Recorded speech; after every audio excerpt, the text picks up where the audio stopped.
اللہ الرحمن الرحیم سورہ انعام میں اور 8ویں پارے میں ہم لوگ پڑھ تو چکے تھے آیت نمبر 140 تک، لیکن 136 نمبر آیت کریمہ سے پھر اسے شروع کرتے ہیں، کیونکہ بعض رات کا خیال یہ ہے کہ یہ روا روی میں جلدی میں آیات گزر گئیں، تو جو باتیں اس میں بیان کی تھیں ان کے علاوہ ایک بات یہ بھی ہے کہ اللہ تعالی نے ان آیات میں مذاہب یا مذہب بیان کیا مکہ مکرمہ کے مشرکین کا قرآن پاک میں، اور اسی طرح ان آیات میں اللہ تعالی نے عربوں کے ایک اور شرک کی رسم اور نظریے کی طرف کلام کا رخ تبدیل کیا ہے، اور حقیقت یہ ہے کہ یہ ایک مستقل موضوع ہے جس پہ کام کرنے والوں کو چاہیے کہ وہ کام کریں، اور عربی میں اس موضوع پر اچھا خاصا کام ہوا ہے پہلے بھی، اور سیرت ابن اسحاق میں انہوں نے جو لکھی ہے رحمت اللہ علیہ انہوں نے کچھ کام کیا ہے۔ اور دوسری چیز، آپ کو عربوں کے بعد بڑا احسان ان مستشرقین کا ملے گا علمی دنیا میں جن کا تعلق یورپ سے تھا، جرمنی سے تھا، اور ان لوگوں سے عقیدے میں ظاہر ہے کہ شدید اختلاف اور سب چیزیں ہونے کے باوجود پچھلی 3 صدیوں میں آرکیالوجسٹ جو تھے انہوں نے جتنا کام کیا ہے قرآن پاک کی کئی آیات کو سمجھنے میں حقیقتاً مدد ان سے ملتی ہے۔ اس بات کو وہ آدمی تو رد نہ کرے جس کو اس چیز کی خبر ہی نہیں ہے کہ اس میں دخل ہی نہیں دینا چاہیے ایسے شخص کو، مگر جس کسی نے آرکیالوجی کو پڑھا ہے یا کم سے کم قرآن پاک کی تفسیر یہ چیزیں 5-7 مرتبہ پڑھائی ہیں تو اسے احساس ہوتا ہے کہ بعض اوقات کتنی مشکل چیزیں پیش آتی ہیں اور اس کا کوئی حل نہیں ملتا۔ پرانے مفسرین حضرات جو تھے رحمہم اللہ، ان کی بڑی کاوشیں ہیں، بڑی محنتیں ہیں، اور اللہ تعالی نے ان پر بڑا احسان کیا، قرآن پاک کو کھولا اور وہ بڑے پتے اور کام کی بات لکھ جاتے ہیں کہ یہ آیت کریمہ فلاں کے بارے میں نازل ہوئی ہے، مگر اب وہ اتنا علم تھا ان لوگوں کا کہ شاید انہوں نے ضرورت ہی محسوس نہیں کی ہوگی کہ اس کی تفصیلات کیا لکھیں، یا ظاہر ہے کہ وہ انسان جیسے بھی تھے اللہ کے مقرب اور اللہ کے بڑے ہی چنے ہوئے بندے رحمہم اللہ، اس کے باوجود انہیں یہ تو نہیں پتا چل سکتا تھا کہ زمین کے اندر کیا ہے اور کون سا قلعہ کس وقت بنا ہے اور کون سے بت کس وقت تراشے گئے۔ تو اب جو آئے ہیں مستشرقین، انہوں نے اس موضوع پر نہ صرف یہ کہ کام کیا بلکہ بہت سی مشکلات کو حل کیا ہے، اور دوسری طرف ان ظالموں نے یہ بھی کیا کہ قرآن و حدیث کے کئی ایک بیانات کو جھٹلایا، اور انہوں نے کہا کہ یہ جو چیزیں آئی ہیں اب جو آثار قدیمہ سامنے آ رہے ہیں اس سے پتہ چلتا ہے کہ ان چیزوں کی کوئی حقیقت نہیں ہے، لیکن ظاہر ہے کہ وہ عیسائیت اور یہودیت کا تعصب ہے، جتنا وقت آگے بڑھتا چلا جا رہا ہے اور ڈسکوریز زیادہ ہو رہی ہیں، آخر قرآن ہی کی بات غالب آتی ہے، اور قرآن ہی کی بات کی تصدیق ہر ایک کو کرنی پڑتی ہے کہ اللہ نے یہ بات کہی، اور اس وقت کہی جب دنیا میں کوئی نہیں جانتا تھا، 2,000 سال تک کوئی نہیں جانتا تھا، مگر رسول اللہ صلی اللہ علیہ وسلم کی زبان سے کہی گئی، اور یہ حضرت صلی اللہ علیہ وسلم کی صداقت، ان کی حقانیت، ان کی رسالت کی بہت بڑی دلیل ہے کہ قوموں نے 1,500 برس کے بعد زمینیں کھود کے اور کروڑوں روپے اور ڈالر خرچ کر کے جس چیز کو ثابت کیا اس کو حضور اقدس صلی اللہ علیہ وسلم نے اللہ کی وحی سے پہلے ہی بتا دیا تھا۔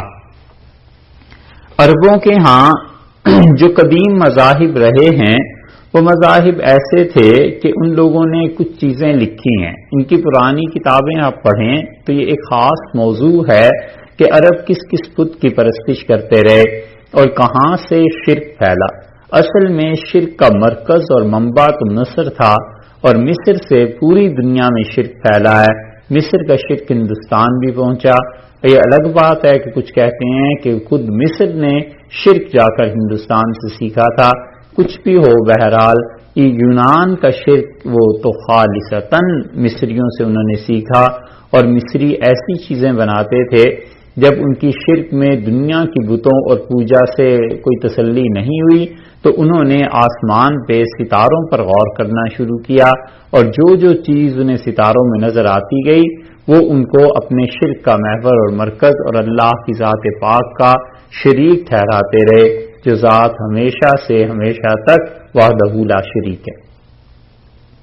تو اللہ تعالی کی ذات پاک کے ساتھ یہ جو ظلم اپنی طرف سے کرتے رہے اپنی جانوں پر، اللہ نے اس کی تردید بہت زیادہ کی ہے۔ اب مثلا انہیں نظر آتا تھا کہ ایک ستارہ ہے، زحل ہے، مریخ ہے، مشتری ہے، کوئی بھی ستارہ، وہ روز ڈوبتا ہے، روز چڑھتا ہے، تو یہ اپنے خیال میں اس کی ایک تصویر بناتے تھے۔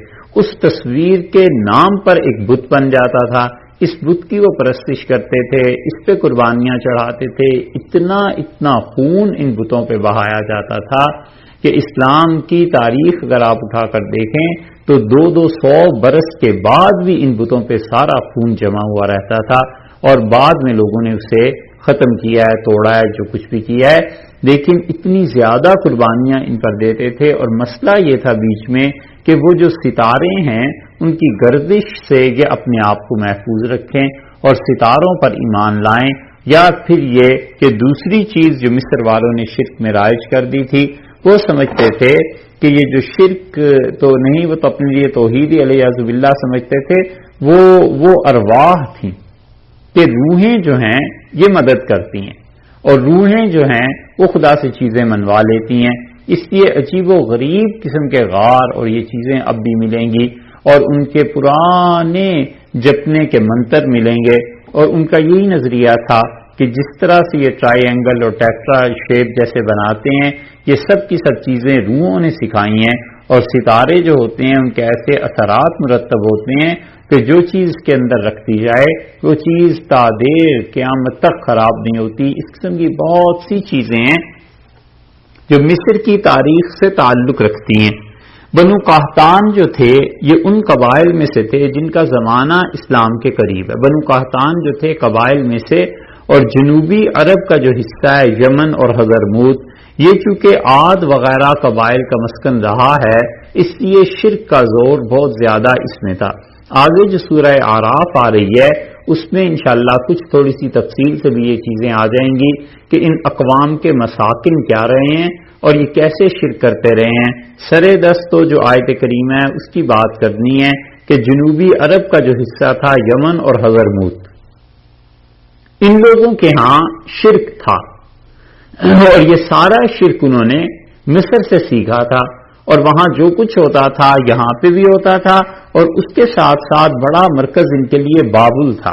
حتیٰ کہ تاریخ اٹھا کر دیکھیں تو بابل میں جو شرک کے آثار ملتے ہیں وہی آثار یمن میں بھی ملتے ہیں، اور مورخین نے یہ ثابت کیا ہے کہ پرانے زمانے میں ان دونوں حکمرانوں کی، بادشاہوں کی نسل در نسل آپس میں رشتہ داریاں چلتی آئیں، تو جہاں لڑکیاں ایک دوسرے کے لیے انہوں نے دی ہیں اور رشتے کیے ہیں، وہاں اس کے ساتھ ساتھ اپنے خدا بھی منتقل کرتے رہے ہیں اور خدا بھی بھیجتے رہے ہیں۔ یہ جو لات بت تھا پرانا، اس کے متعلق بھی ایسے ہی ہے۔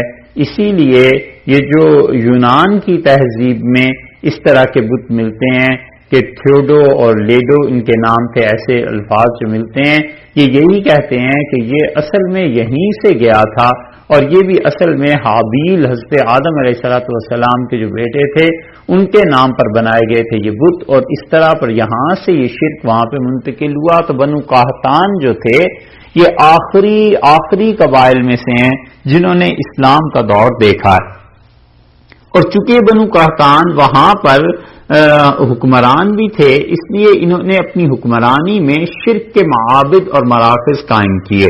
ان میں حمیر یا حمیر اور حمدان 2 قبیلے ایسے تھے جنہوں نے بہت ٹوٹ کے شرک کیا ہے علیہ باللہ، اور یہ حضر موت کا جو علاقہ تھا یہ تو سب سے نمبر لے گئے تھے، شرک کا مرکز بن گیا تھا، اور مختلف قبائل جو تھے بنو قحطان تو بڑے تھے لیکن ان کے مختلف قبائل میں مختلف بتوں کے ساتھ شرک ہوتا تھا۔ مثلاً جو حمیر والے تھے، حمیر والے، یہ شمس سورج کو مانتے تھے، اس کی پرستش کرتے تھے، اور اس کے لیے انہوں نے بہت کچھ اسباب و سامان مہیا کیے ہوئے تھے، اور باقاعدہ اس کے ہیکل بنائے گئے، یعنی جیسے حضرت سلیمان علیہ السلام نے اللہ تعالیٰ کے لیے ہیکل بنایا تھا، ہیکل سلیمانی، اسی طرح انہوں نے سورج کے لیے بنو قحطان میں حمیر قبیلے والوں نے بنایا۔ دوسرا قبیلہ جرش تھے، اور یہ جرش والے یمن میں ہی تھے، اور انہوں نے ایک بت بنا لیا یغوث، اور یہ پرانا بت تھا۔ یہ یغوث جو تھا حضرت نوح علیہ السلام کے زمانے سے چلا آتا ہے۔ یغوث کا مطلب یہ کہ جو تمہاری فریاد کو پہنچ جائے، اور جب تم اسے پکارو تو وہ تمہاری مدد کرے۔ اس یغوث قبیلے کو، اس یغوث بت کے پوجنے والے یہ دوسرا قبیلہ تھا۔ بنو جرش اور اہل جرش جو تھے یہ اسے پوجتے تھے۔ خیوان ایک قبیلہ تھا، اس کو حمدان بھی بعض لوگوں نے کہا ہے، اور خیوان والے جو تھے یہ یعوق کو پوجتے تھے، اور یعوق کا ذکر بھی قرآن پاک میں 29ویں پارے میں آیا ہے۔ یہ یعوق، یغوث، نصر 5 بت اللہ نے وہاں پر گنوائے ہیں کہ حضرت نوح علیہ السلام نے اللہ تعالیٰ سے شکایت کی کہ پروردگار یہ کسی کو چھوڑنے کو تیار نہیں ہے، یغوث کو بھی نہیں چھوڑتے، یعوق کو بھی نہیں، اور نصر کو بھی نہیں، اور ود اور سوا، یہ 5 بت حضرت نوح علیہ السلام کے نام سے جو سورت ہے 29ویں پارے میں سورہ نوح علیہ السلام میں، وہاں ان کا تذکرہ مل جائے گا۔ تو یہ حمدان قبیلہ جو تھا یہ یعوق کو پوجتا تھا، اور یعوق کا مطلب یہ ہے کہ وہ ہٹا دیتا ہے، روک دیتا ہے۔ خدا کوئی بھی مصیبت دنیا پہ بھیجنا چاہے تو یہ یعوق جو ہے یہ روک لیتا ہے۔ تیسرے وہ جو تھے حمیر والے، وہ ایک اور چیز کی بھی پرستش کرتے تھے، اور وہ نصر تھا۔ یہ نصر کا بھی ذکر سورہ نوح علیہ السلام میں آیا ہے، اور نصر اصل میں تو کہتے ہیں گدھ کو، گدھ سمجھتے ہیں جو جانوروں مردار جانوروں کو کھاتا ہے، گدھ کو کہتے ہیں۔ اور ان کا خیال یہ تھا کہ آسمان پر کچھ ستارے ہیں، اس کا مجموعہ جب یہ ملاتے تھے تو وہ گدھ کی شکل بنتی تھی، اس لیے انہوں نے اس نام سے ایک بت بنا لیا تھا، اور ان کا خیال تھا کہ اس بت کی جتنی بھی پرستش کی جائے گی وہ نصر ستارے جو ہیں وہ ستارے اپنی گردش کے دوران ان کی مدد کریں گے۔ خولان قبیلہ تھا یمن کا ہی، اور یہ جو تھے امیانس ایک بت انہوں نے بنا لیا تھا، یا امیانس بھی اسے کہتے ہیں، اور اس کو یہ پوجتے تھے۔ امیانس کا مطلب یہ کہ انسان کا چچا یا انسان کا محافظ۔ یہ امیانس کا لفظ جو ہے نا، یہ وہاں جتنے بھی آثار قدیمہ برآمد ہوئے ہیں ان میں عام طور پر ملتا ہے۔ یمن کا قبیلہ تھا عبد المدان، اور انہوں نے ایک اپنا بھی بت بنا رکھا تھا مدان کے نام سے۔ اہل صنعاء جو تھے، صنعاء یمن کا اب بھی جو علاقہ ہے، دارالحکومت ہے ان کا، اس میں بھی بتوں کی حکومت گویا کہ تھی، اور قعیبت یا قعیت اور اس کی بیوی، یہ دونوں بت ان کے ہاں کلیسا میں نصب تھے، اور یہ ان کی پرستش صنعاء والے کرتے تھے۔ شہر والے سارے ان پر بخورات چڑھاتے تھے۔ بخورات یعنی وہ چیزیں جن میں خوشبو ہوتی ہے، اور ان کو جلایا جائے تو خوشبو اس سے پیدا ہوتی ہے، جیسے ہمارے یہاں اگر کی بتیاں جلاتے تھے یا اس قسم کی چیزیں، تو اس سے ان کا نظریہ یہ تھا کہ یہ لوگ خوش ہوتے ہیں۔ حضر موت جو تھا، انہوں نے اپنے لیے جو بت مقرر کر رکھے تھے، در حقیقت اللہ نے اسی آیت میں انہی کا ذکر کیا ہے، وہ آپ سے عرض کرتے ہیں۔ اور اسی طرح اہل نجران جو تھے، یہاں کے مشرکین عیسائی بھی تھے، ان کا تو عقیدہ صاف ظاہر تھا، اور کچھ لوگ ایسے تھے جو یہاں درختوں کی پرستش کرتے تھے۔ یاقوت حموی نے ایک کتاب لکھی ہے معجم البلدان، بہت کام کی کتاب ہے، ایسی کتاب ہے کہ جغرافیہ اور ہسٹری جو ہے کوئی آدمی اس سے بے نیاز نہیں ہو سکتا۔ یورپ والوں نے، مستشرقین نے بھی اس کتاب کو پڑھا اور اس کی تعریف کی، انہوں نے اس میں یہ ساری تفصیلات خود بھی درج کی ہیں۔ اب اس کے بعد چھوٹے چھوٹے ہیکل انہوں نے بنا لیے، اور اسی طرح یہ جیسے غمدان صنعاء میں ایک مشہور عمارت تھی اور وہاں پر ایک ستارہ جو ہے زہرہ اس کا ہیکل تھا، اور الملل والنحل میں شہرستانی نے بھی اس کا تذکرہ لکھا ہے، اور انہوں نے ان لوگوں کی روایات نقل کی ہیں جنہوں نے خود جا کر یہ ستاروں کے مراکز دیکھے ہیں کہ کس طرح ان چیزوں کی پرستش ہوتی تھی۔ غمدان جو تھا 7 منزلیں تھیں اس کی، اتنی بڑی بڑی عمارتیں انہوں نے بنائی ہوئی تھیں، اور ممکن ہے کہ انہوں نے ہفتے کے 7 دنوں کی مناسبت سے یہ لیا ہو یا 7 آسمانوں کی مناسبت سے لیا ہو، 7 میں وہ ایک ایک دن جا کے مختلف چیزوں کی پرستش کرتے تھے۔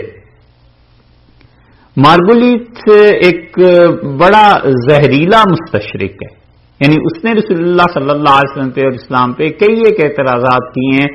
اس نے کتاب لکھی ہے لائف آف محمد، حضور اقدس صلی اللہ علیہ وسلم کی زندگی، اب تو پتہ نہیں ہے اب جو اس کے پرنٹ ہو رہی ہے اس میں وہ نقشے ہیں یا نہیں، لیکن اس نے وہاں پر رمضان کی ایک جو پرانی آثار قدیمہ سے ایک چیز ملی ہے اس نے اس کی تصویر دی ہے جو ہم نے دیکھی ہے، اور اس میں شیر کا مجسمہ انہوں نے بنا رکھا ہے، اور اس پہ اس زمانے کی انہوں نے چیزیں لکھی ہوئی ہیں۔ اب جو کتبے میں شیر کی شکل انہوں نے بنائی ہے تو اس کا مطلب یہ ہے کہ اس کی بھی پرستش کرتے تھے۔ اور ان سب میں ایک بت انہوں نے بنایا ہوا تھا، ہیکل جو تھا مکہ مکرمہ کا جو راستہ یمن سے جو مکہ مکرمہ کو راستہ آتا ہے اس میں ذوالخلفہ نام کا ایک بت تھا، اور سفید سنگ مرمر کا بنا رکھا تھا، اور اس کے گلے میں ہار ڈالتے تھے اور شتر مرغ کے انڈے خاص طور پہ اس کے گلے میں ڈالتے تھے۔ یہ ان کی رسومات میں سے تھا، رزق میں برکت کے لیے، ان چیزوں کے لیے۔ اور یہ جو رسول اللہ صلی اللہ علیہ وسلم کے بعد صحابہ رضی اللہ عنہ کے نام کے ساتھ آتا ہے نا خصعم، کہ بلا فلاں صحابی رضی اللہ عنہ بنو خصم سے تعلق رکھتے تھے، یہ سارے ان قبائل میں سے تھے، اور یہ لوگ وہاں کے پجاری تھے۔ فتح مکہ کے بعد رسول اللہ صلی اللہ علیہ وسلم نے حضرت جریر بن عبداللہ رضی اللہ عنہ کو بھیجا تھا، اور انہوں نے اس بت کو جا کر توڑا اور سارے عرب کو پاک کیا تھا، اور رسول اللہ صلی اللہ علیہ وسلم کی وفات کے بعد یہی وہ بت تھا جس کو وہاں کے مشرکین چاہتے تھے کہ دوبارہ بنائیں، سب چیزیں کریں، اور وہ لوگ بعض ان کے ساتھ مرتد مل گئے وہاں کے، اور اس پہ بکر رضی اللہ عنہ اس پہ ان کا شدید برہمی کا اظہار بھی فرمایا، اور انہوں نے کہا اب اسلام اتنا غالب آ گیا ہے کہ اب بت پرستی کو میں دوبارہ شروع کرنے کی اجازت قطعا نہیں دے گی خلافت، اور اس پہ بکر رضی اللہ عنہ نے ان کی سرکوبی کی۔ ان بت خانوں میں جو آبادیاں تھیں، کلیس بھی ایک جگہ تھا، کلیس جو ہے یہ کلیسا جو عیسائیوں کا ہے اسی کو عربی میں انہوں نے جب پڑھا ہے تو اسے کلیس پڑھا ہے، اور بعض حضرات نے یہی کہا ہے کہ یہ آئی اصل میں کلیسا سے تھا۔ حبشی جو تھے عیسائی انہوں نے اور صنعاء یمن میں بنوایا تھا، یہ 2 بت تھے، اور یہ جو ابھی عرض کیا تھا کہ میاں بیوی کے 2 بت بنا دیے تو 60 ہاتھ یعنی کم سے کم بھی 75 فٹ لکڑی کا بڑا بت تھا، بہت بڑا، اور اس کی عبادت یہ کرتے تھے۔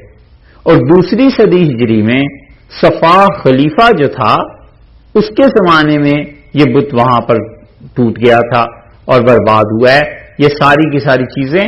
تو یہ ان بت خانوں کی آبادی، اس کے مصارف، یہ جتنے تھے، پیداوار کا ایک خاص حصہ ان مشرکوں کا ان چیزوں کے لیے جاتا تھا، اور وہاں پیسے سے کام کیا ہوتا تھا؟ وہ پیسے کا کام یہ تھا کہ اس پیسے کو یا تو یہ رکھیں اپنے ان پجاریوں کے لیے ایک حصہ، اور یا پھر یہ کرتے تھے کہ جو باقی پیسے بچ جاتے تھے اس سے قربانیاں ان کے لیے کیا کرتے تھے، اور سب سے زیادہ اس اصول کے شدت سے جو پابند تھے یہ والے تھے حضرموت والے۔ اور ابن اسحاق رحمۃ اللہ علیہ نے اپنی سیرت میں بھی اس کا ذکر کیا ہے۔ تو حضرموت والے ہمیشہ اپنی قربانیوں میں، جانوروں میں ان چیزوں کو رکھ دیتے تھے، اور اسی لیے آپ اگر پرانی قدیم تاریخوں کو دیکھیں تو ہلپینی ایک یہ عیسائی ہے، اس کا گزر ہوا ہے حضرت عیسیٰ علیہ الصلوۃ والسلام کی پیدائش کے کوئی 70 برس کے بعد ان علاقوں سے۔ وہ بھی حضرموت کی تعریف کرتا ہے، وہ کہتا ہے کہ یہاں کے لوگ بہت زیادہ مذہبی، اور جتنی بھی چیزیں ہیں وہ لاتے ہیں، اور 60 ہیکل یہاں حضرموت میں بنے ہوئے ہیں، اور وہ اپنے اموال کو، اپنی مویشیوں کو، اپنی زراعت کو، سب کو تقسیم کرتے ہیں اور جا کر ان بتوں کو چڑھاتے ہیں۔ اللہ نے یہاں یہ جو آیت کریمہ نازل فرمائی ہے نا اللہ تعالی نے، یہ اصل میں اسی حضر موت کے متعلق ہے، اس لیے بعض مفسرین کی نظر اس پہ پہنچی ہے اور وہ کہتے ہیں کہ اصل میں یہ شرک جو حضر موت میں تھا اس کا رد اللہ نے فرمایا ہے۔ یہ موضوع اتنا طویل ہے کہ اس پہ مستقل کام کرنے کی ضرورت ہے۔ کوئی بھی اللہ کا بندہ اب بھی اس پہ کام کرنا چاہے تو بہت کھلی رہا ہے، اب تو بہت زیادہ آسانی ہو گئی، انٹرنیٹ آ گیا، کتابوں کی بڑی سہولت ہو گئی ہے، تو اس موضوع پر مسلمانوں کو اب بھی کام کرنا چاہیے تاکہ قرآن کے جو تاریخی چیزیں ہیں وہ سامنے آئیں کہ قرآن نے ہسٹری وائز کیا کیا کہا ہے۔ یہ جو آیت کریمہ ہے نا 136 نمبر، در حقیقت یہ انہی کے رد میں نازل ہوئی ہے، حضر موت والوں کے۔ مکہ والوں کو اس میں کم حصہ تھا، حضر موت کا حصہ بہت زیادہ تھا اور حضر موت سے لوگ آتے بھی تھے۔ حضر موت کا نام بھی کہتے ہیں اسی لیے پڑا کہ حضرت یعقوب علیہ الصلوۃ والسلام وہاں کہیں گئے تھے اور وہاں پر ان پر وفات کے وقت کی وفات کی کیفیت طاری آ گئی۔ یہ بھی بعض حضرات نے لکھا ہے جس کی کوئی سند خاص ملتی نہیں، کیونکہ حضرت یعقوب علیہ الصلوۃ والسلام تو مصر تشریف لے گئے تھے۔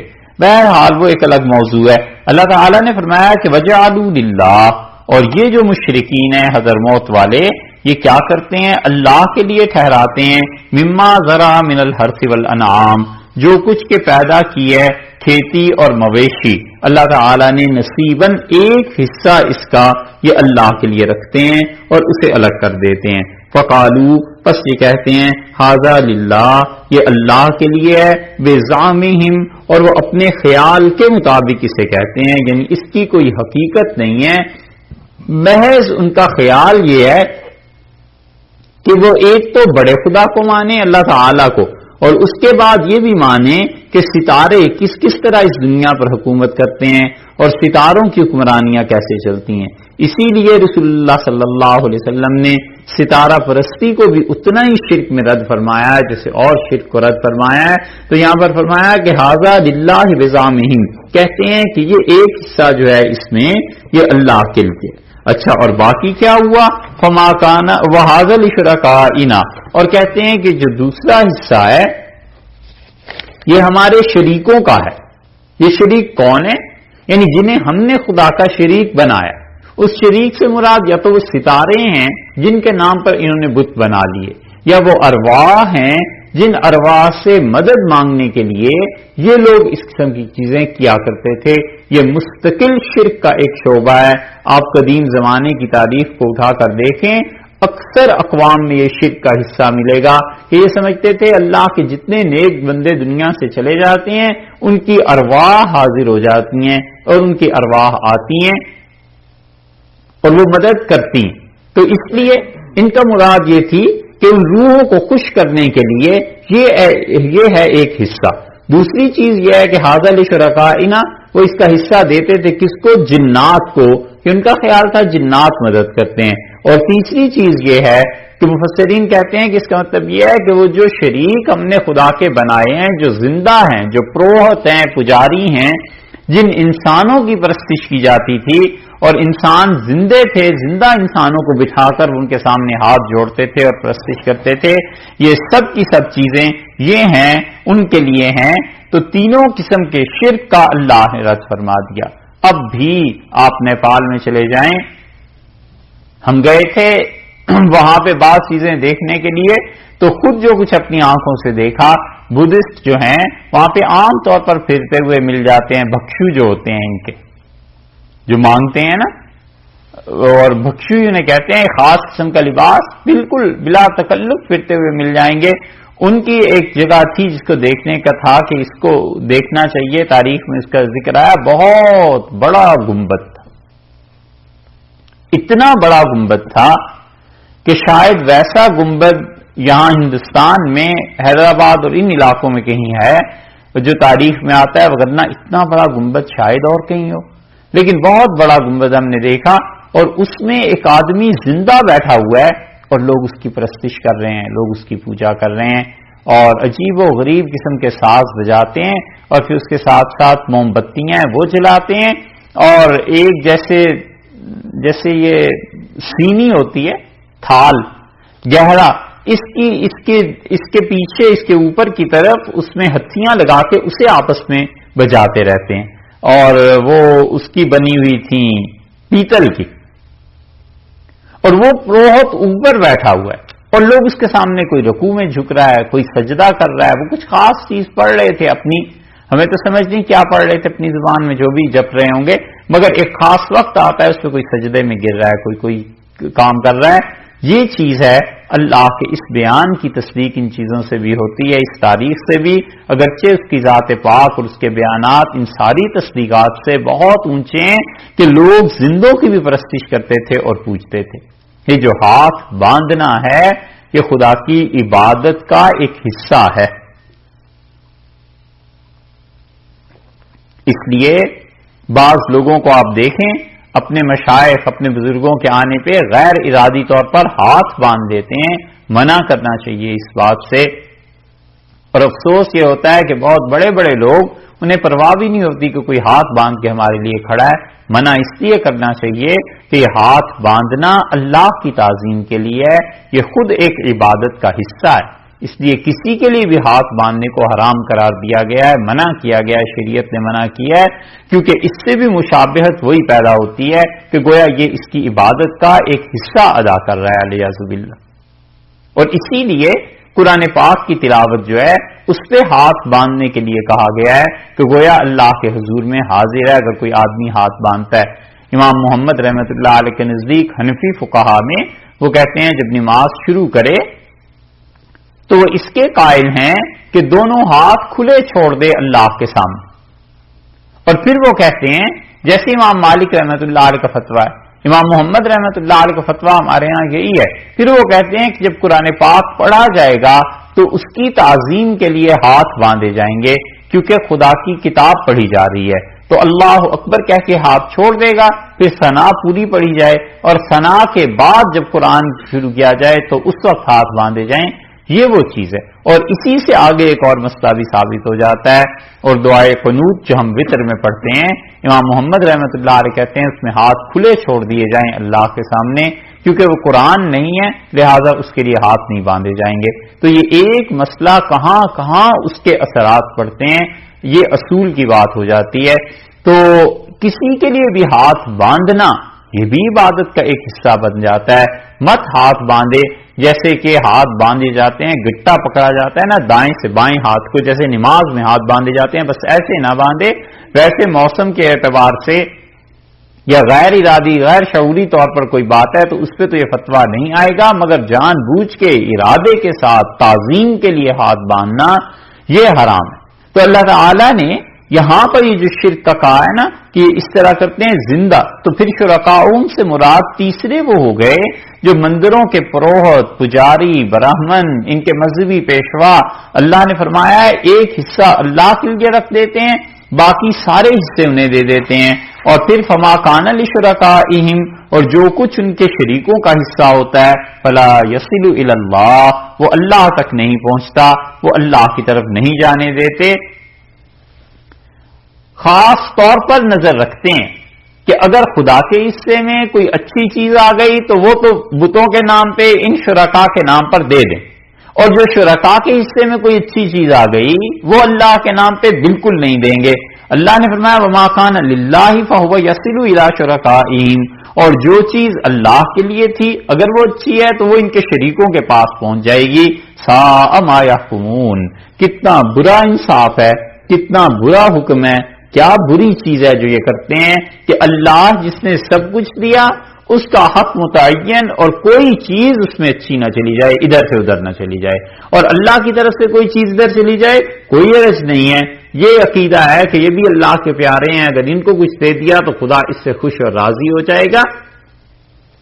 اس شرک کو اللہ نے رد فرمایا اور فرمایا کہ وَكَذَلِكَ، اور اسی طرح سے زَيَّنَ لِكَثِيرٍ مِّنَ الْمُشْرِكِينَ قَتْلَ أَوْلَادِهِمْ، بہت سے مشرک ایسے ہیں لِكَثِيرٍ مِّنَ الْمُشْرِكِينَ، اور مشرکین میں سے بہت سے مشرکوں کو اولاد کا مارنا، اپنی اولاد کا مارنا، یہ ان کو رجھا دیا ہے، یہ ان کو زینا ان کے یعنی بہت اچھا دکھائی دیتا ہے، بھلا دکھائی دیتا ہے بہت سے مشرکوں کو کہ اپنی اولاد کو مار دیں.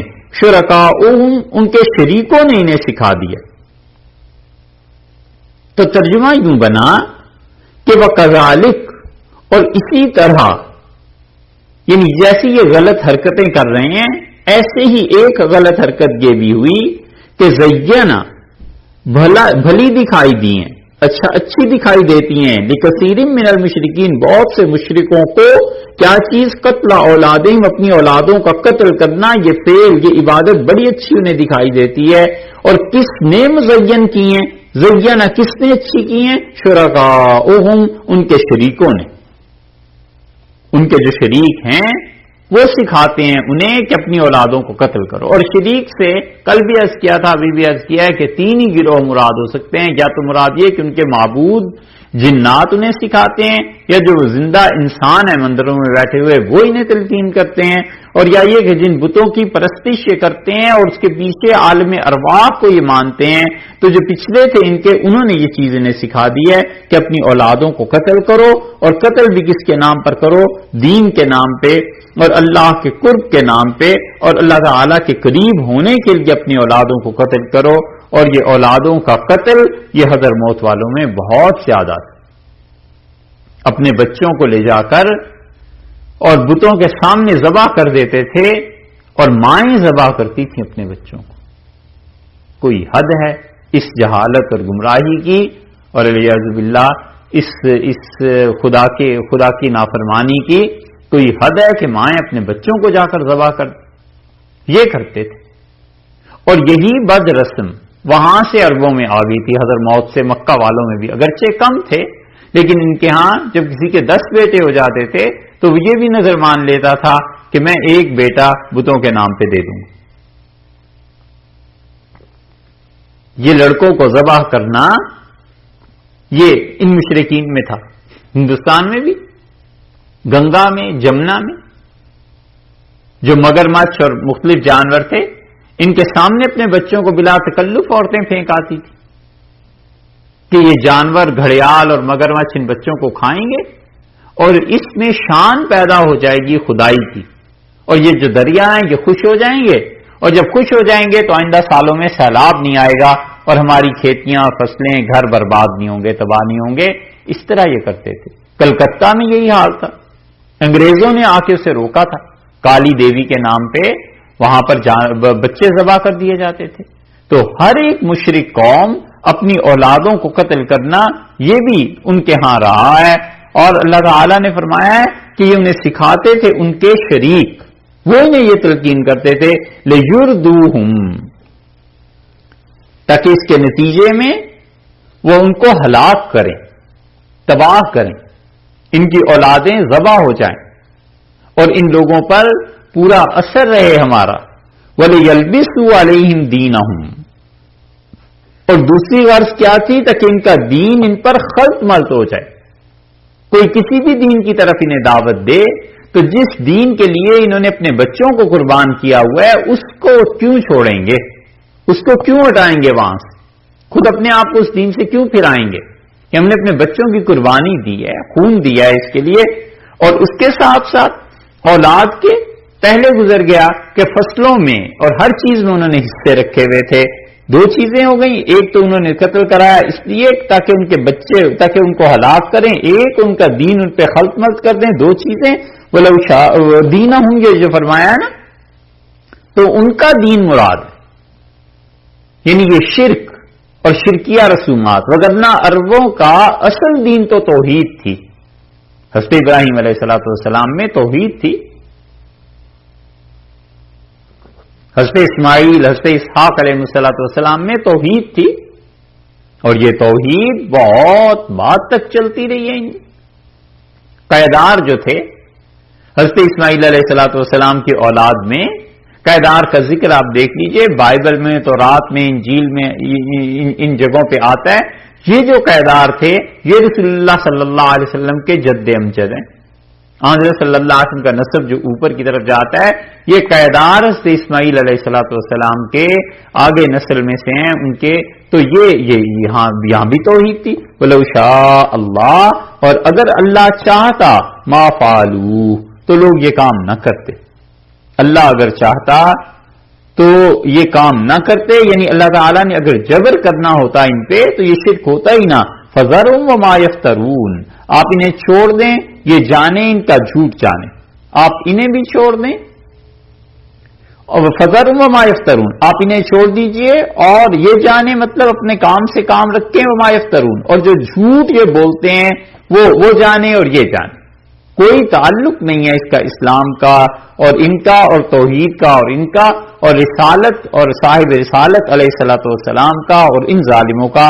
اللہ نے کہا ہے کہ فَذَرْهُمْ وَمَا يَفْتَرُونَ، چھوڑ دے وہ جانے اور ان کا جھوٹ جانے. وَقَالُوا، اور یہ کہتے ہیں هَٰذِهِ أَنْعَامٌ، 4 صورتیں اب اللہ تعالی نے یہاں پہ بیان کی ہیں کہ یہ مکہ کے لوگ بھی اور دیگر مشرکین. اب یہ بھی ایک پورا مستقل موضوع ہے کہ یہ عربوں میں کس کا عقیدہ یہ تھا، کیونکہ قرآن جب کہتا ہے کہ تمہارا یہ عقیدہ ہے، تمہارا یہ عقیدہ ہے، تمہارا یہ عقیدہ ہے، تو قرآن جن کی نشاندہی کرتا ہے پتہ چلنا چاہیے نا یہ کس کا عقیدہ ہے. اسی لیے اب عیسائی جو دنیا ہے وہ کہتے ہیں، قرآن کہتا ہے کہ، اور یہودی خاص طور پہ، ہم سے خود بعض یہودیوں نے کہا کہ قرآن میں یہ جو آیا ہے تم کہتے ہو کہ ہم عزیر علیہ السلام کی پرستش کرتے ہیں، انہیں مانتے ہیں. ہم نے تو کبھی نہیں پرستش کی، ہم تو نہیں مانتے انہیں.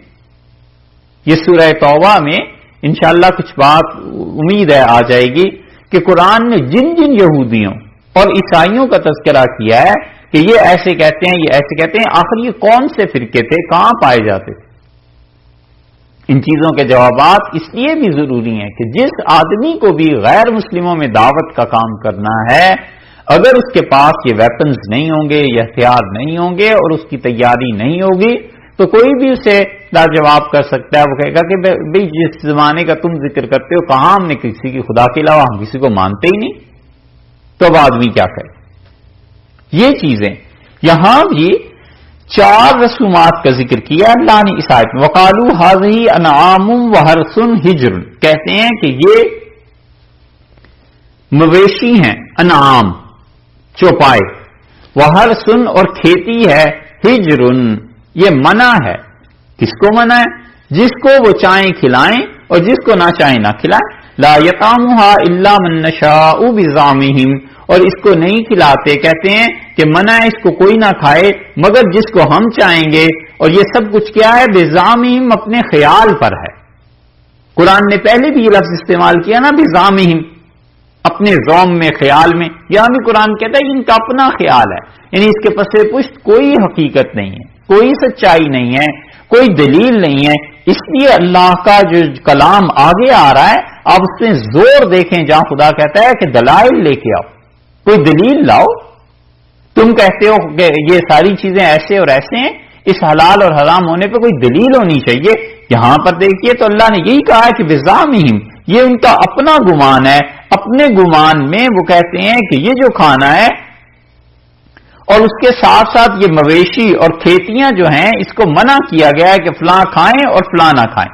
یہ بالکل ایسی رسومات ہیں جیسی رسومات مسلمانوں کے بعض علاقوں میں آ گئیں کہ اس کو عورتیں کھائیں اور مرد نہیں کھا سکتے. عورتوں میں بھی کون کھائے؟ بی بی فاطمہ رضی اللہ تعالی عنہا کی سہنک ایک ہوتی تھی، اب بھی بعض گھرانوں میں جاہلوں میں ہوتی ہے کہ اس کو تو بس صرف وہی عورتیں کھا سکتی ہیں جس نے دوسری شادی نہ کی. یہ بد رسم جو پورے ہندوستان میں پھیلی اور پھر اس پہ آنے والوں نے کتابیں باقاعدہ لکھ دی کہ حضرت فاطمہ رضی اللہ عنہا کی سینک جو تھی وہ چھوٹے چھوٹے پمفلٹ مل جائیں گے. یہ اصل میں یہ یوں شروع ہوئی تھی، کنڈے شروع ہو گئے کہ حضرت امام جعفر صادق رحمت اللہ علیہ کے جو کنڈے ہیں وہ اس طرح ہے، مرد پتہ نہیں کھائیں نہ کھائیں کو کیا اس میں وہ بھی خرافات اسی میں. اس لیے کہ حضرت معاویہ رضی اللہ عنہ کا انتقال ہو گیا تھا نا. یہ کنڈے کس مہینے میں کرتے ہیں؟ رجب میں کرتے ہیں. حضرت معاویہ رضی اللہ عنہ کا 22 رجب کو ہو گیا انتقال. اب جو فقہ جعفریہ کے ماننے والے تھے وہ حضرت معاویہ رضی اللہ عنہ کے اس انتقال پہ کس چیز کی خوشی مناتے؟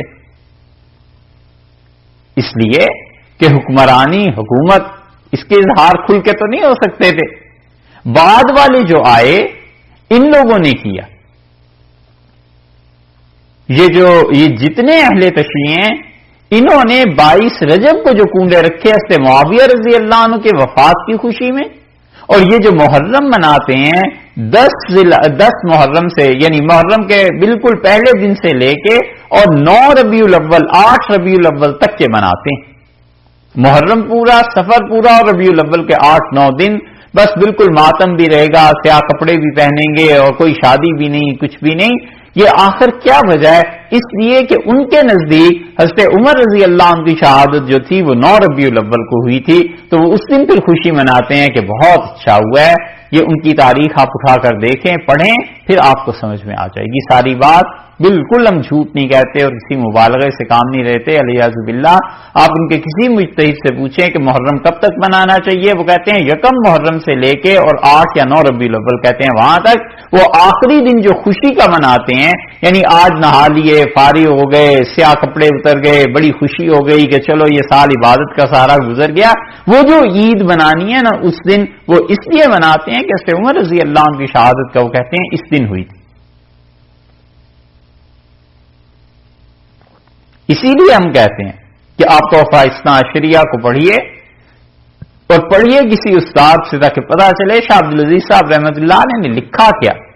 صحیح معنی میں شاہ عبدالعزیز صاحب رحمۃ اللہ علیہ نے عمر بھر کا نچوڑ کسی آدمی کو کہا جا سکتا ہے۔ حضرت کو اس لیے نہیں کہتے کہ ان کے تو علوم ہی بے شمار تھے، کچھ سمجھ نہیں آتی، اللہ نے کتنا علم انہیں دیا تھا۔ جس موضوع پہ وہ لکھتے ہیں ایسے لگتا ہے کہ ساری زندگی بس یہی پڑھتے رہے ہوں گے اور تو کچھ کیا نہیں۔ پھر اس کے بالکل برعکس دوسرا موضوع دیکھیں تو ایسے لگتا ہے جیسے اس آدمی نے ساری زندگی انہی کتابوں میں گزار دی ہے، ایک سے ایک اچھی چیز لکھی ہے۔ تحفہ اثنا عشریہ میں یہ چیزیں مل جائیں گی۔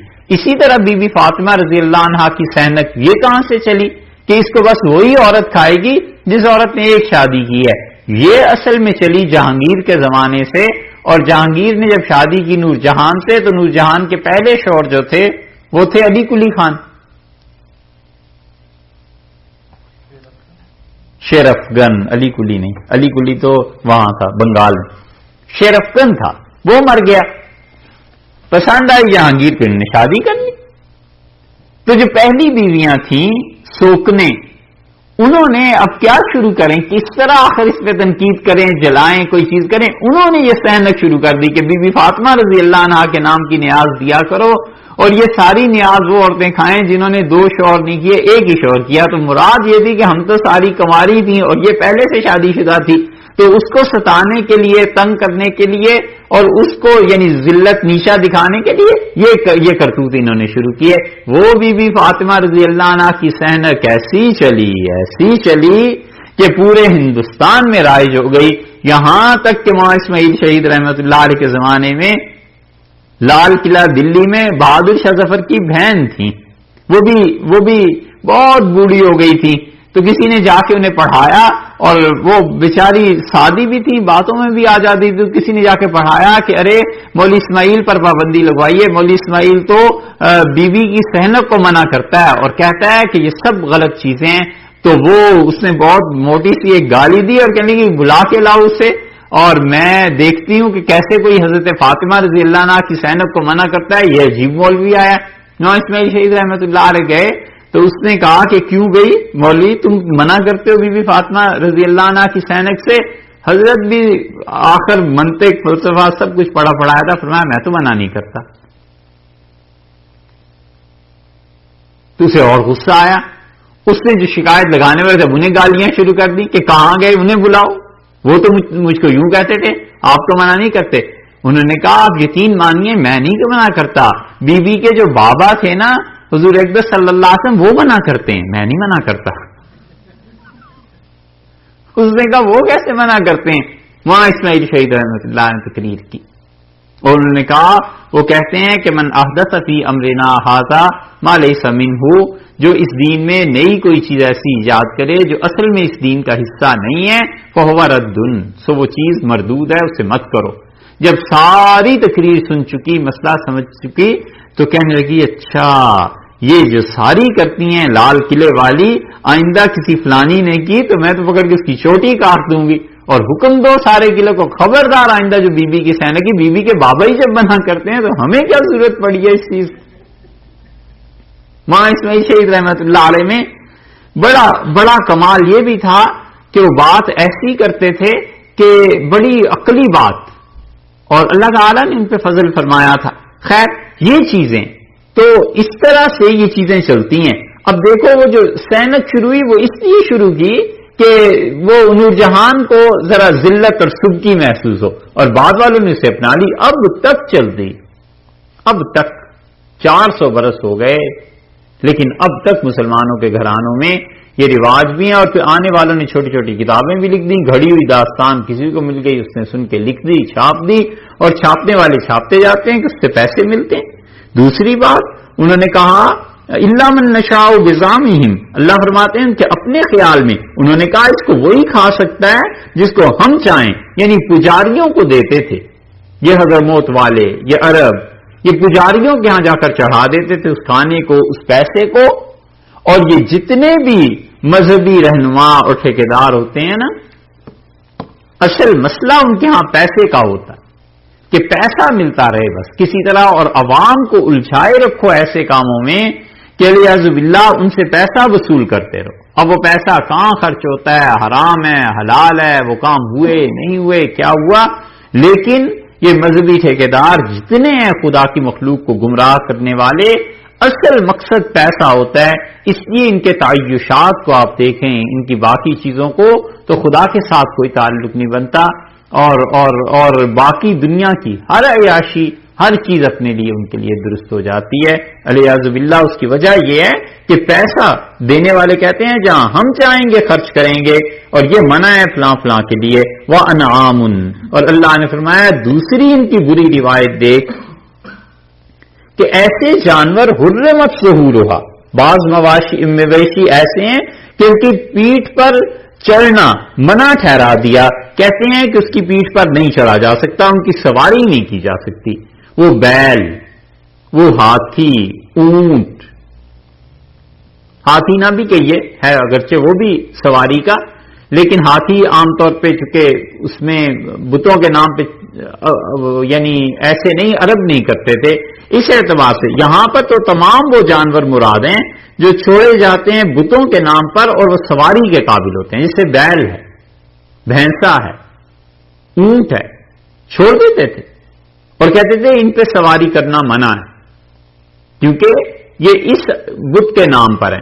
اگر سواری کرو گے تو یہ تباہی ہو جائے گی، اگر تم نے ان کو چھیڑا تو یہ بت جو ہیں وہ تمہیں ایسے ایسے کر دیں گے.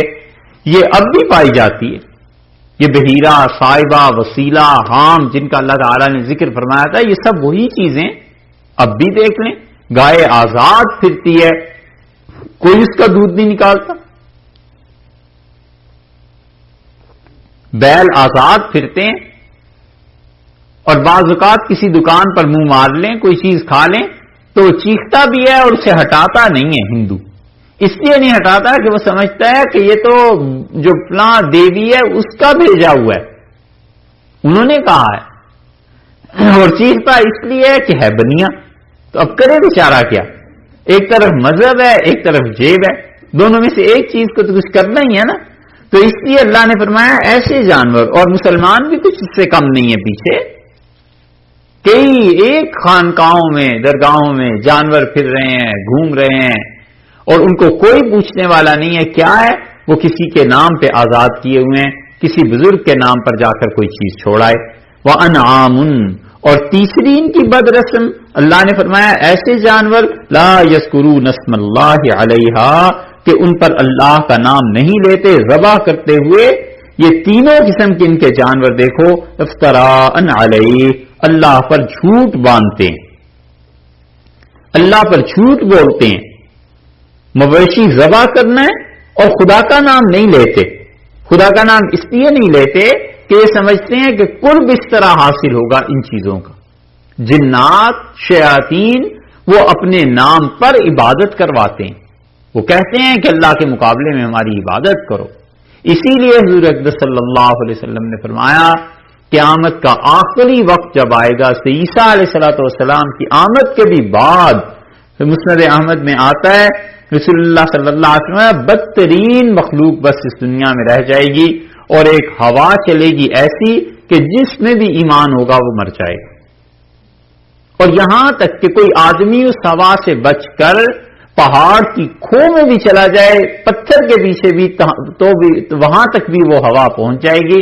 اور آپ نے فرمایا پھر جو لوگ آئیں گے اس کے بعد وہ بدترین لوگ ہوں گے اور وہ سارے مظالم اور سب فحاشی کے کام کریں گے. اور شیطان رسول اللہ صلی اللہ علیہ وسلم انسان کی صورت میں آ کے ان سے کہے گا کہ تمہیں شرم نہیں آتی کیا کرتے ہو؟ تو کہیں گے پھر تم بتاؤ کیا کریں؟ وہ کہے گا دین پہ چلو اور مذہب کو اختیار کرو. اور وہ کہیں گے اچھا تم بتاؤ کیا ہے مذہب؟ تو حضرت صلی اللہ علیہ وسلم وہ لوگوں سے کہے گا کہ تم میری پرستش کرو. اور یمن کا وہ جو ذوالخلصہ جو بت عرض کیا تھا نا کہ یمن اور مکہ مکرمہ کے درمیان آتا ہے، آپ نے فرمایا اس وقت تک قیامت نہیں آئے گی جب تک کہ وہاں کا بت دوبارہ نہیں کھڑا کر دیا جائے گا. اور وہاں پر طواف کرنے والیاں جب تک طواف نہیں کریں گی قیامت نہیں آئے گی. وہ شیطان نے اپنے بدلے تو لینے ہیں نا کہ کتنے اس کی راہ سے ہٹ گئے اور اللہ تک پہنچ گئے ایمان لے کے. یہ سب چیزیں ہونی ہیں اس دنیا میں. یہ ہے کہ مذہب کے نام پر گمراہ. اللہ نے فرمایا اور جھوٹ اتنا، اور وہ ذبح کرتے ہیں اللہ کا نام نہیں لیتے. ان شیطانوں کا، جنات کا، کسی کا بھی نام لیتے ہیں تو وہ شیاطین چاہتے ہیں ان کی پرستش ہو خدا کے مقابلے میں. دنیا میں یہ ہوتا رہے. اللہ نے فرمایا کہ جھوٹ کو دیکھو، اور جھوٹ یہ ہے کہ اللہ کا قرب سمجھتے ہیں اس سے خدا خوش ہوگا. سیجزیہم بما کانوا یفترون، وہ سزا دے گا اللہ انہیں ان کے اس جھوٹ کی. یہ جو سزا ملے گی وہ کیا ہے؟ وہ سزا جہنم ہے، خدا دے گا. اس لیے جتنی بھی عبادتیں اللہ کے نام کی ہیں نا، اس کو اگر آپ دیکھیں گے دوسری طرف تو شیطان نے کوئی کسر نہیں چھوڑی ان عبادتوں کو اپنے لیے کروانے کی. اللہ کا حرم ہے، شیطان نے اپنے بھی حرم بنائے. اللہ کے لیے جانور ذبح ہوتے ہیں، شیطان نے اپنے لیے بھی جانور ذبح کرائے. اللہ کے لیے احرام باندھتے ہیں، شیطان نے اپنے لیے بھی لوگوں کے لباس ایسے کروائے. اللہ تعالیٰ کے گھر کا طواف ہوتا ہے، شیطان نے بھی کہا یوں ہی طواف کرنا چاہیے. خدا کے گھر کو دھوتے ہیں، صاف کرتے ہیں، کیونکہ حضرت ابراہیم اور اسماعیل علیہ السلام کو اللہ نے حکم دیا کہ میرے گھر کو صاف کرو. یہاں پر لوگ طواف، رکوع، سجدے کے لیے آئیں گے.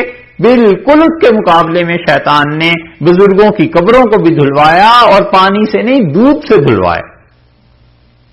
یہ ہوتا ہے نہیں ہوتا؟ دودھ سے دھوتے ہیں. ایسے ایسے شہر لاہور میں ہمارے ہاں، جس دن حضرت علی حجویری رحمت اللہ علیہ کا، بڑے اکابر اولیاء اللہ میں سے تھے اپنے زمانے کے، کیا کہنے ان کے، مگر یہ کہ جب ان کے اب عرس ہوتا ہے تو اس دن لاہور میں اپنے تعلیم کے زمانے میں اسے دیکھا لاہور میں دودھ ملنا دشوار ہو جاتا تھا. بھی دودھ کہاں گیا؟ وہ تو دودھ آج سارے ادھر لے گئے، قبر کو دھویا جا رہا ہے. یہ حال ہے اس شرک کا اور ظلم کا. اللہ نے فرمایا سیجزیہم بما کانوا یفترون، وہ سزا دے گا انہیں اس جھوٹ کی. دونوں جھوٹ، ایک تو جھوٹ اللہ کے ساتھ شرک، اور اس پہ جھوٹ یہ کہ وہ سمجھتے ہیں کہ اس کے ذریعے خدا کا قرب حاصل ہوگا. اتنی نفرت ہے خدا کو شرک سے. اور کمال اس کا دیکھو رحمت کا، وہ کہتا ہے بس ایک بار تم اقرار کر لو ہم معاف کر دیں گے، جو بھی ہوا ہے معاف کر دیں گے. یہ رحمت کا کمال بھی اور شرک سے نفرت بھی.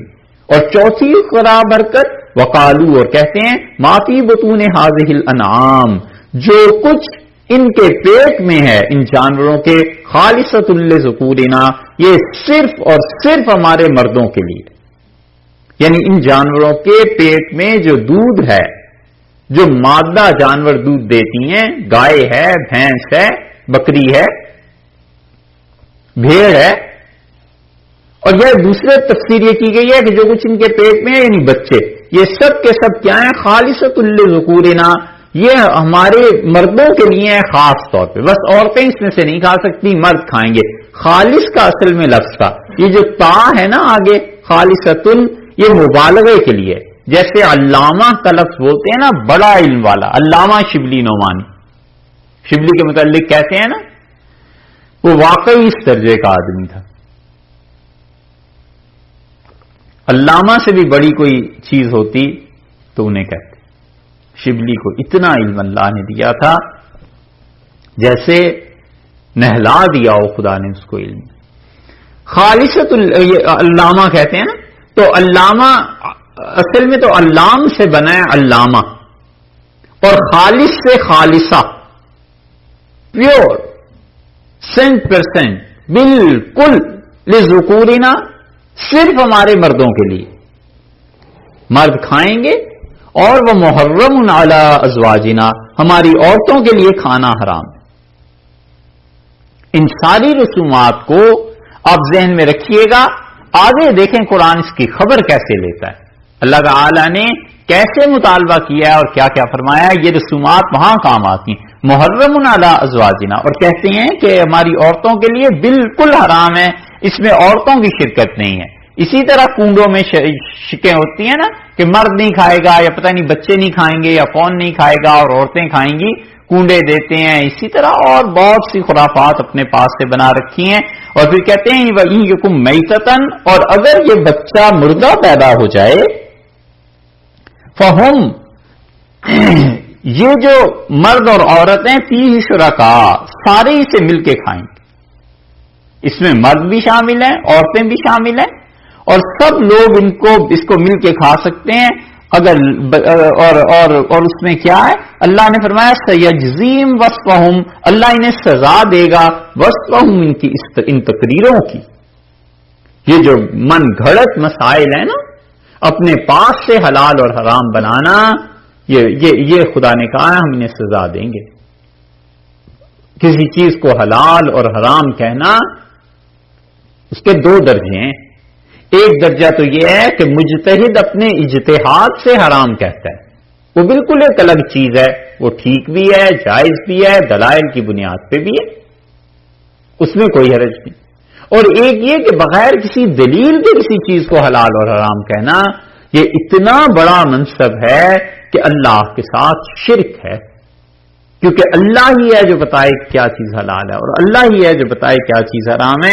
اسی لیے ارشاد فرمایا نا کہ سیجزیہم وصفہم، اللہ ان کی تقریروں کی انہیں سزا دے گا، اور سزا اس لیے بھی دے گا کہ خدا کے ساتھ یہ شرک کرتے ہیں، حلت اور حرمت کا مرتبہ اپنے لیے ثابت کرتے ہیں۔ انہ حکیم علیم، اور اللہ بڑی حکمت والا ہے، خوب خبر والا ہے، اسے سب پتہ ہے کہ حکمت کیا ہے ان سزاؤں میں، اور اسے سب علم ہے کہ کیا کیا چیز انسان کس کس نیت سے کرتے ہیں۔ اس لیے کوئی آدمی بھی اگر حلال اور حرام میں خدا کے نازل کردہ کتاب کے علاوہ کسی چیز کی طرف جاتا ہے تو وہ گویا ایک طرح سے شرک کا ارتکاب کرتا ہے۔ اس لیے یہ جو مسائل انہوں نے بیان کیے اپنے پاس سے جانوروں کو ذبح کرنے کے متعلق، خدا نے چاروں چیزوں کا رد فرما دیا۔ اور پھر اس کے بعد آیت کریمہ میں اوپر جو تھا مجموعی اعتبار سے اگر آپ دیکھیں تو دو ہی چیزیں چل رہی ہیں، بچوں کا قتل اور اس کے ساتھ ساتھ حلال اور حرام جانوروں کا۔ اللہ تعالیٰ نے اس آخری آیت میں رکوع کی، ان دونوں چیزوں کو پھر جمع فرما دیا۔ ذبح کا مسئلہ چل رہا تھا کہ جانور کو ذبح کیا اور اس کے پیٹ میں سے بچہ نکلا، تو کہتے ہیں کہ اگر زندہ نکلے تو صرف مرد کھائیں گے، خالصۃ للذکور، اور عورتیں نہیں کھائیں گی، اور مردہ پیدا ہو تو سب کھا لیں، فہم فیہ شرکاء، مرد اور عورتیں سب کھائیں گے۔ یہ ہے بے سند مسئلوں کا بتانا، اور یہ حرام ہے، بالکل حرام ہے۔ اس لیے اللہ نے بتا دیا ہے اس شریعت میں کہ اگر جان پڑے ہوئی ہو بچے میں، زندہ ہو، اسے ذبح کر لیا ہے تو بس ٹھیک ہے، مرد اور عورت سب کھائیں، اور مردہ ہے تو مرد عورت کوئی بھی نہیں کھا سکتا۔ اور اس سے پتا چلتا ہے کہ جو لوگ بغیر سند کے اپنے پاس سے مسئلے بتاتے رہتے ہیں نا، کتنی بڑی وعید ہے ان کے لیے۔ ان چار خرافات کے بعد اللہ نے آخری آیت میں پھر انہی دو چیزوں کا رد کر دیا جس کو اوپر تفصیل سے بیان فرمایا، ارشاد فرمایا قد خسر الذین قتلوا اولادہم، اور بلا شبہ یقیناً بے شک خراب ہوئے وہ لوگ جنہوں نے اپنی اولاد کو مار ڈالا، اور مارا کیوں؟ سفہن، نادانی سے، بغیر علم، بغیر علم کے، بغیر سمجھے ہوئے اپنی اولاد کو مار ڈالا۔ ان دونوں گناہوں میں سے پہلا گناہ وحرموا، اور دوسرا گناہ یہ کہ حرام کیا، حرام ٹھہرایا، ما رزقہم اللہ، جو کچھ اللہ نے رزق دیا تھا اس سے کیا مراد ہے؟ اس سے مراد دونوں ہو سکتی ہیں، یعنی جو کچھ اللہ نے انہیں رزق دیا تھا، کھانے پینے کو، جانور دیے تھے، سب چیزیں اپنی مرضی سے اسے حرام قرار دے دیا ایک، یا یہ مراد ہے کہ اللہ نے جو اولاد انہیں دی تھی اس اولاد کو انہوں نے حرام قرار دے دیا، یعنی وہ اولاد اس سے نفع ہوتا، فائدہ ہوتا، اس کی تربیت ہوتی، آئندہ کو خدا کا دین، اچھی چیزیں اس سے پھیلتی، اس کی بجائے اپنے آپ کو محروم کر لیا۔ اور محروم بھی کیسے کیا؟ افتراء علی اللہ، اللہ پر جھوٹ باندھ کر، اللہ کے متعلق جھوٹ بول کے کہ خدا ان چیزوں سے راضی ہو جائے گا اور خدا ان چیزوں سے کیا ہوگا؟ خوش ہوگا۔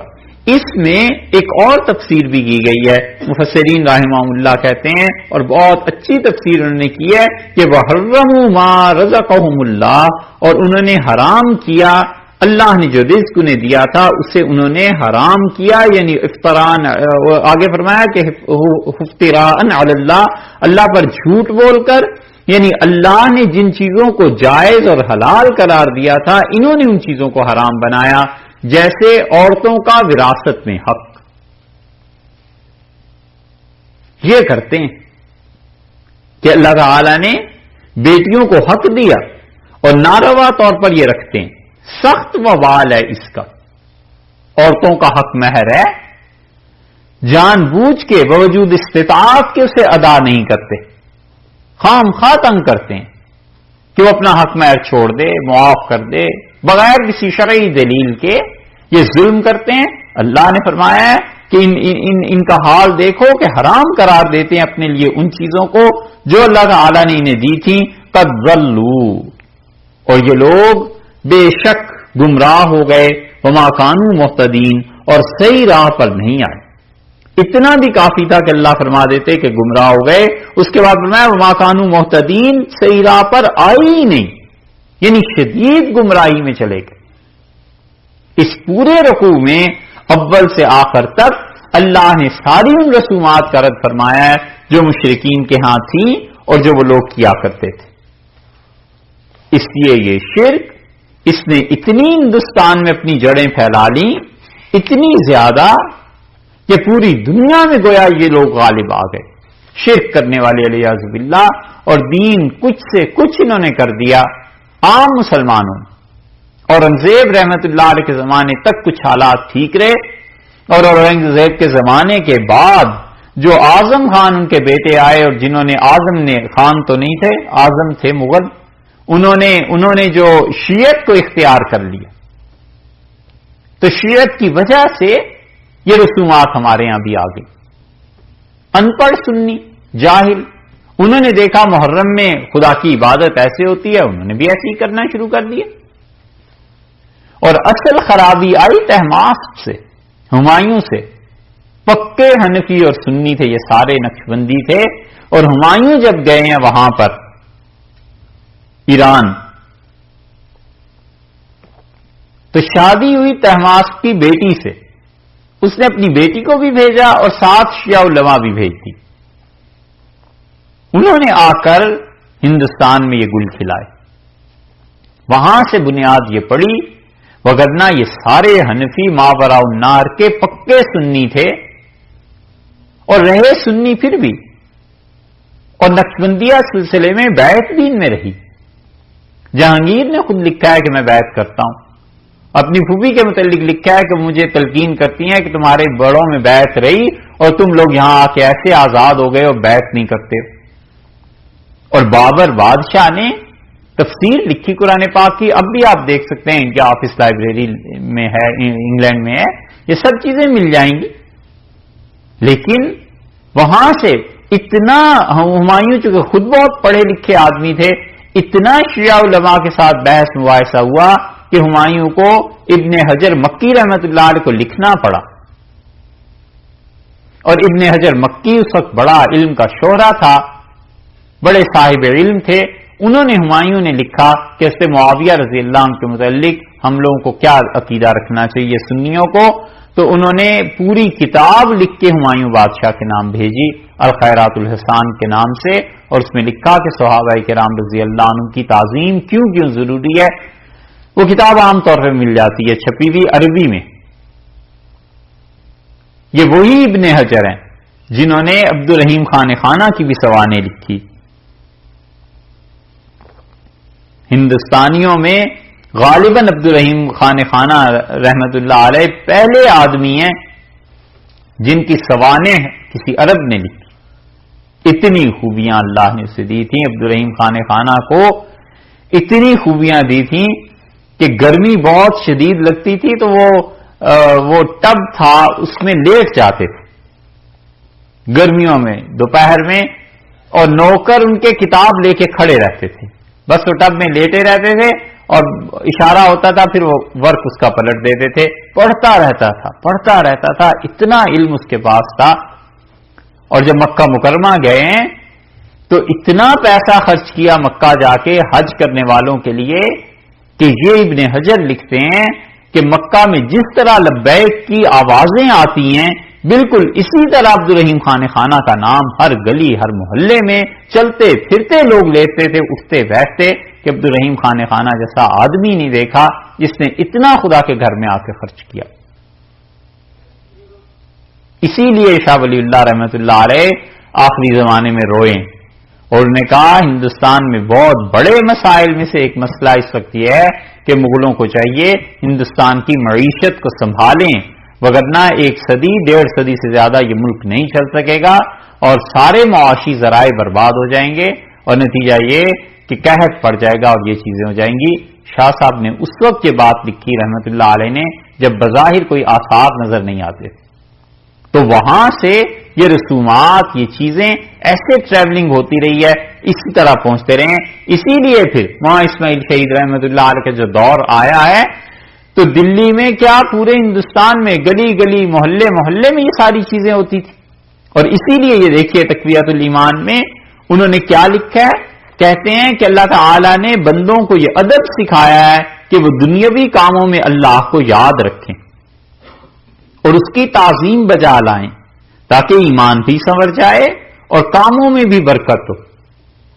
جیسے مصیبت کے وقت اللہ کی نظر مان لینا, مشکل کے وقت اس کو پکارنا, کام شروع کرتے وقت برکت کے لیے اس کا نام لینا, اگر اولاد ہو تو نعمت کے شکریہ کے لیے اس کے نام پر جانور ذبح کرنا, عقیقہ. اولاد کا نام عبداللہ, عبد الرحمان, الہی بخش, اللہ دیا, امت اللہ اور اللہ دی وغیرہ رکھنا.